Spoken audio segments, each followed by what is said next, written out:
Hello and welcome to this very special episode of Spotlight with Sandhya. Our guest today is Vinita Bali, a global business leader. Vinita is known for her skills in building brands across 5 continents. She's worked with companies such as Coca-Cola and Cadbury's, and of course, Britannia, which she led very successfully as the CEO. She is now an independent director on the board of several multinational companies.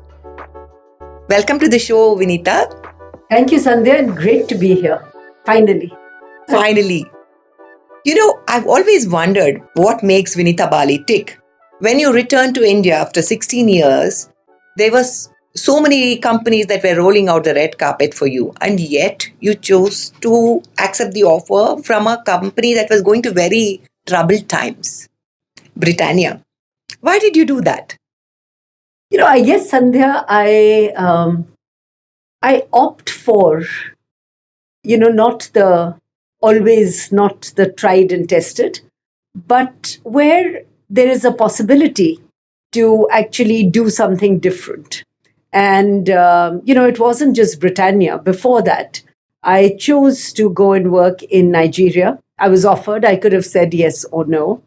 This is when I was in Cadbury's. So I went to Nigeria at a time when, frankly, very few men would venture, let alone a single woman going to Nigeria. Then from there, I could have come back to India as CEO of Cadbury. Instead, I was given the option, and I chose that option to go to South Africa. I was the first ever professional from India to go and work in South Africa. So I guess, all of these, my decision to join Britannia, my decision to go and work in Latin America when I was in Coke as the division president of Latin America, again, the first time a woman was there as division president. So I think it's some innate sense of adventure. It's about, taking something which is essentially good and has a good foundation, taking it apart, putting it together again, and then seeing the magic that unfolds. So I guess it's partly temperament, partly what you get attracted to. All right. So, especially because you've been such a successful leader and you have a seat on the board of so many companies, that brings me to the question of what I see happening in many companies in India. The thought was, especially, I'll talk about IT because we are in the IT capital of India. The thought was, IT was built by a first generation of entrepreneurs, and they were quite unlike the old kind of business people who were more family oriented, and there was a lot of nepotism. So there was also the feeling that there would be more transparency, accountability, and commitment to building the company in a more clear and clean manner. But when you see things that are happening, especially not to pick only on one company, but that's the case that comes to the top of my mind, what we saw happening with Byju's, for example, it seems to be very worrisome. Despite instances of government crackdown, what happened with Satyam and what happened with Kingfisher and things like that, how is it that still companies and young new companies which ought to know better are still doing things not exactly healthy? Mm-hmm. So I want to understand your perspective. Actually, Sandhya, my perspective on this is fairly straightforward and simple. And that is that, behavior has a lot to do with character and your work ethic.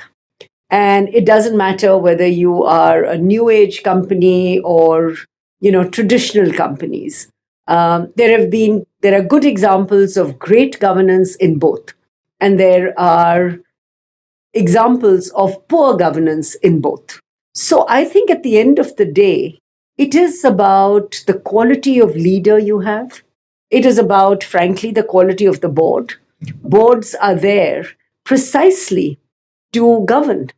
And, whilst the executive team is responsible for the business, the board is primarily responsible for ensuring that there is a good governance cadence in every organization. So, when organizations fail, and it's not just in India, take the example of Volkswagen, take the example of Wells Fargo Bank, etc. So, when governance fails, it is a failure of leadership, not just in amongst the executives, but also within the board. How do you think this problem can be fixed? Can it be fixed? It has to be. Well, I mean, there are two ways of looking at the problem. One is, can we regulate more? Can we legislate more? Can we reduce the degrees of freedom, so that less and less of this happens? You can't eliminate it because people are people, and there will always be people who'll find ways of circumventing and so on. All too often I hear that, this is fine because legally it stands up for scrutiny. I think the real question that leaders have to ask is what is legally correct also ethically right? And what are the messages that we are sending out? And I think it requires, at the end of the day, a set of principles and ethics which says that this is the way this company or this school or this university or this institute, whatever the entity is going to be managed. And we are not going to compromise on, ethics just to be expedient. Right. I think it's all about, ultimately, all of this is really about people. And of course, the checks and balances that you create around people. But ultimately, it is the decision of an individual or a group of individuals that determines the actions that take place. So one should not be chasing only profits. Profits are important, but it's also important to be driven by morals and ethics. No, absolutely. I think the days of, Milton Friedman saying the purpose of business is business are, have the whole ecosystem has evolved. The purpose of business is to nourish consumers and customers. It's to nourish our planet. Why is ESG being made mandatory for companies around the world? Because companies have actually given enough empirical evidence to say that, we are happy to take away all the natural resources without, concerns for what is going to be the long-term effect of those decisions on the environment, on society, on communities. We are talking about a world where, yes, absolute standards have become better for everybody, but the disparity has increased. The number of billionaires on the one hand and the number of people who live impoverished lives. It shouldn't be, but it is. That brings me to the work that you're doing in the field of nutrition. I know you started it. I mean, you've been in the food business forever, I would say, and then you did start these initiatives when you were at Britannia. But then you also been part of the global initiatives, right? You were the global chair for GAIN. So tell me, despite the government and private players like you committing so much of money, time, and effort, India ranks pathetically low in the global hunger index. Why is that? Yeah, it's a sad commentary on where we are. We rank pathetically low, not just in the hunger index, but also nutrition, also gender equality, and all of these are actually related. Um, Two or three things I would say. One is that, nutrition is a complex subject or topic. It's not like, we've got to inoculate people with a vaccine and therefore let's just get the vaccine and figure out a way of inoculating people. And once we've done that, our task is over. Nutrition is something that you have to be very patient with. It takes a long time to show up in indicators of health. It requires, it is a multidimensional issue because it has to do with access to not just food, but nutritious food. It has to do with access to portable water. It has to do with access to sanitation. It has to do with access to healthcare on a timely basis. All of these things have to come together in an ecosystem that is then capable of delivering good nutritional outcomes. Now, the tragedy, I think, of India is that we've got some fantastically conceptualized programs that were designed to exactly tackle the issue of undernutrition and poor nutrition. So, just very quickly, there are 1.4 million Anganwadi centers as part of the ICDS program of the government that was specifically designed to cater to the needs of children below the age of 6 and nursing and pregnant women. Right. The protocols are there, the kids have to be weighed, there is food that is to be given, etc., etc. It is in the implementation of these programs that there are gaps between what is the intent and what is actually delivered. And those need to be, to my mind, energized. This is a wonderful time to invite public-private partnerships, let the private sector come in with all their competencies and capabilities in running, institutions like this and work with the government to deliver better outcomes. So I think we've got an infrastructure. It just needs to be energized, rejuvenated, and fixed. We've got another fabulous scheme, which is the midday meal scheme, which feeds 120 million children across India. And I'm also associated on the advisory board of Akshay Patra. Akshay Patra only feeds 2 million children. There are 120 million to be fed. We need more Akshay Patras delivering that quality, delivering that nutrition, etc. Then we have to have access to primary healthcare centers. So I think the point I'm making in a very long way is we don't need to create anything new. If we just put all our energy, whether it is government alone, government and private sector, and development agencies coming together and saying, let's run what we have the way it was meant to be run, I think we could tackle this challenge. Then there are other things like cultural issues, the importance given to women and the diet of women. We've got underweight adolescent girls, Right. several of whom, 25% of whom will be married off before the age of 18. They start producing children before their bodies are ready to actually, produce a child. And that's why infant maternal mortality is higher the younger you are. So there are the fixes have to come, not just in terms of providing nutritious food, but also in some of the cultural norms and behaviors that we as a society seem to perpetuate. And there has to be an understanding of this. I don't think very many people understand what nutrition is. Right. I think it's like you said, it has to be dealt with at so many different levels, and they're so insidious, the Yes. kind of practices that actually trip up any initiatives. It's all very well to come up with a scheme, but the implementation and the depth that it has to Right. percolate, that is Right. very important. And since you talked about culture, I'm a strong believer in using culture as a channel to bring about social change. Yeah. And we run our, women's festivals. We use music, theater, dance, literature to make that happen.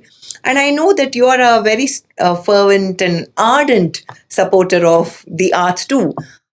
You've learned dance and music yourself, and I think you've been in theater productions too. So, are you still part of any of these? Well, not actively in the sense that, I'm not acting in a play, which I did when I was in college and so on. But yes, I'm associated with art organizations and contributing in whichever way I can, through ideas, through helping with fundraising. Because, Sandhya, I deeply, deeply believe that arts, any form of art, whether it is folk art, classical art, performing arts especially, have the power to tell wonderful stories that sensitize us, that make us humane. Because, art has the capacity, I believe, whether you're a writer or, a puppeteer or whatever, to take things that are happening in the environment and create stories out of them which people can relate to. Right. And I think that part of art, that excellence that art had, certainly for people like me as I was growing up, to see the maestros and to see people who had spent their entire life, learning whatever art they were performing, I think is a source of huge inspiration, as a sports, for people who relate to sports.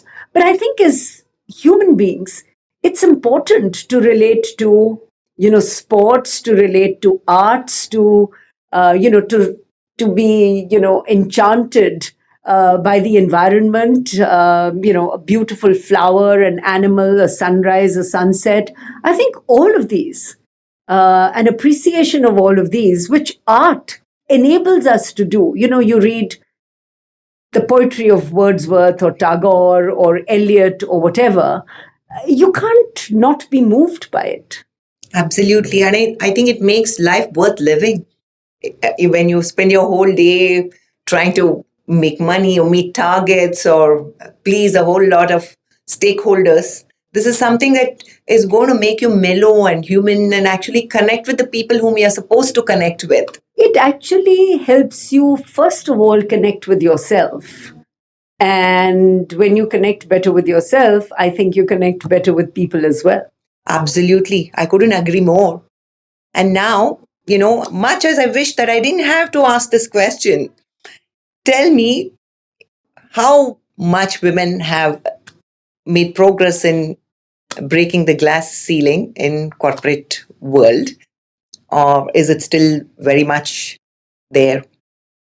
Well, I mean, obviously there is some progress, but it's completely inadequate. And the numbers are there. I mean, I'm not inventing this statistic. If you look at the Fortune 500 companies, less than 12% are led by women. The situation in India is certainly no better. If you take out the sliver of professional women, the number reduces even more. So it's not a good track record at all, according to me. We've got very accomplished people. I'm not calling them women. We've got very accomplished people. And I think if we created the context and an environment which said that it's not about your gender, it's about your competency, it's about your track record, it's about your leadership, it's about your adaptive skills, it's about the culture you will be capable of creating. If we went by those rather than gender, will women be able to work, then they go off to have babies. I mean, I think all those are such cliched arguments that they don't hold up. What is important is to ensure that you've got the best talent for the responsibility or the job at hand. And I think people in decision-making roles, who most of them happen to be men right now, have to walk the talk. It's not enough to say, it's diversity and inclusion and so on. It is to show through your action what you're just mouthing. And, when that changes, things will change. But right now, I have to say, I'm very despondent when I read the report that the World Economic Forum put out this year, which said at the current rate of progress, and this is not just for corporate, at the current rate of progress, it'll take 161 years to achieve gender equity. I mean, is this a society we want to live in? That is the question people have to ask. And they can change it if everybody is committed to make that change happen. They must change it. And if you ask me, that change also has to be driven and propagated to a large extent by men, by decision makers who mostly happen to be men, and by influencers in the society. I keep talking about, I wish we had more Dangal dads, from the film Dangal. Absolutely. More dads said, Absolutely. I am going to make sure that my daughters get the same opportunities that I would give to my sons. Things would be very different. Women have to fight against odds to accomplish something, whether it is our hockey team, whether it is our cricket team, whether it is in the corporate world or whatever. Whether it's the wrestlers themselves, the women wrestlers. Yes. More women voices have to be heard. It's not about women voices. I actually think more voices representing different perspectives, different experiences, different lenses, different contexts. More of those voices have to be heard, irrespective of age, gender, ethnicity, religion, where you come from. Yeah, if we are contributing to a society that is so complex and multi-layered, it only makes sense to have the people running the companies also realize that. That you have to allow these people to be part of the process, and visibly so, not tuck them away. Not even allow. You have to welcome these people, because you have to believe that your success lies in actually working with diversity and not against diversity, irrespective of what you say. So, as somebody said, your actions speak so loudly, I can't hear your words. This is that. Absolutely. Such a brilliant line. And I really think that's something that all of us should be following. So, Vinita, another reason for me to thank you is for giving us the blurb for this book, Ashok Soota's book, which I had the amazing opportunity to co-author. And I really love the blurb that you gave. And I want to read it out. You've said that it's a delightful book that takes a deep dive into popular myths. Integrity, again, it's everything that Mr. Soota stands for, I would say. And to be quite honest, what endears me to this book is that it's just so simple and sensible, because it makes you see perspectives. It's almost like taking a wide-angled view of things that we've lived with or grown up with. I also like the way it has been put into, myths around strategy, myths around people and culture, myths around process. And it's great, for somebody like Peter and Mr. Soota himself to go back to their experience and question not only things that they have done or encountered, but what other companies have done. For example, that that illustration of somebody asking Bill Gates, what did you think you missed out on? And his response, which is, Android. I think what it does is it tells the story in a very simple manner. And I like the way the book has been written as well. And, do we have to agree with everything that has been said? The answer is no. Does it make us think? Certainly the answer is yes. And I think that's the purpose of books like this. Yes. I mean, it's meant to make the reader debate within themselves or with their peers. Yes. And that's what's going to help us do things in a different way going forward. Yeah. And I know you were a collaborator on the book, so, very well done. And, we also need business books like this, which are simple to read, which are vibrant in their own way, which are practical. So I think, this is a great way of getting people into thinking about things that they are surrounded by, and especially people, who believe that they are leaders, they are strategists, they are, they're going to change the mold of an industry, is to, benefit from the wisdom of what this book contains. Absolutely. Thank you again. And I'm really happy that we got the blurb from you, because I really felt that it has to carry the voices of people who have already shown the world what they can do with the opportunities that they've had. So I'm very glad that Thank you. could give it. Thank you. And I'll take the opportunity to present you with a book in which we have featured you.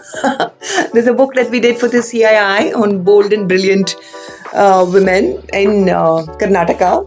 And here is Vinita Bali, one of the boldest and most brilliant women in corporate India.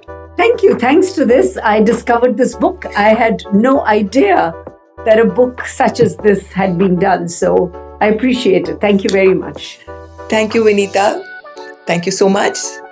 And to our audience, I hope you enjoyed this episode of Spotlight with Sandhya, where I was able to chat with Vinita Bali. Until I'm back again with another interesting guest, take care and bye-bye. If you haven't yet done so, please subscribe to the Raintree Media channel and follow this podcast. Thank you.